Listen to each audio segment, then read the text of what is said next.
Здравейте, приятели, аз съм Проплей и това е един клип, т.е.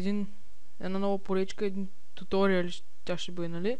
Как да обработите ваш клип за YouTube с хубаво качество 720p HD. Да, за този случай ще ви трябва програмата Camtasia Studio 8, която ще има долу линк долу в описанието, за да си стеглите и да може да следвате стъпките. Първото нещо е влизате в нея и влизате това. Вие тук сте на ClipBin. Само ще обясня как, няма да обясня как аудио другите работят. Виждате тук горе има рекорда скрин, да снимате екрана, Import Media, Products and Share.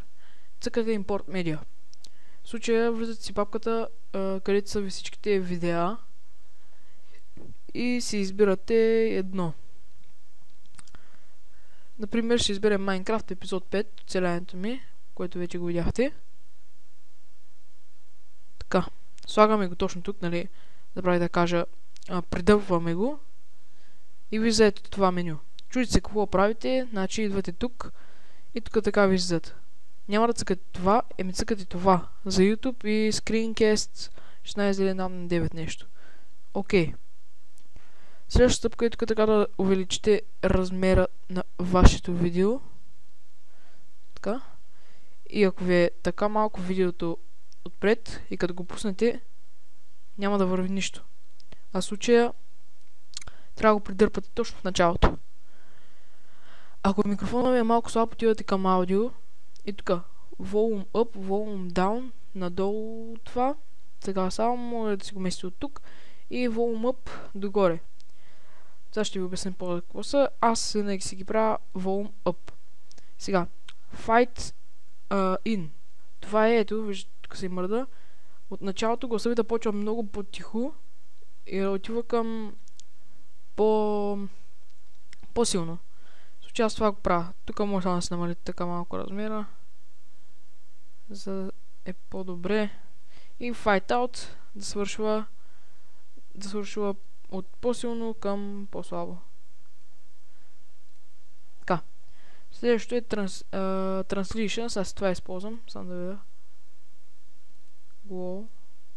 Това е за началото на клипа. Чакайте. Това е за началото на клипа. Може да не си ги слагате. Просто аз съм свикнал. И това се скрива. Ето виждате как сега затъмнява екрана. Как, нали така, затъмнява се екрана. Следващата стъпка е отивате пак ClipBin. Може да не стоите в ClipBin, но е препоръчително там да стоите. Така. Препоръчвам ви просто и така да направите цялото видео. Така. Просто е Product and Share. Или Share. Тук пак се чудите какво правите. Цъкате тук и избирате MP4 Only up to 720p. Цъкате. В случая няма какво ще тук, цъкате напред. Така. И сега тук така ви за папката, която да запишете вашето видео. Как да си казва папката?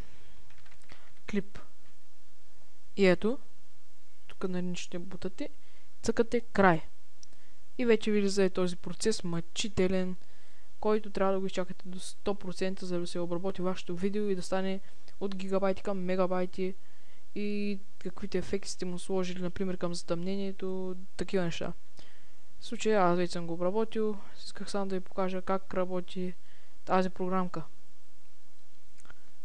Да. И да, това беше туториал, надявам се да ви харесал, това беше първи епизод, нали? Новата поречка туториали, ще покажа как се снима с Fraps, как се обработва клипове с други програми, как да снимат с други програми и да. После ще ви покажа с OBS, но въпреки че аз не го ползвам, но ще ви покажа, нали?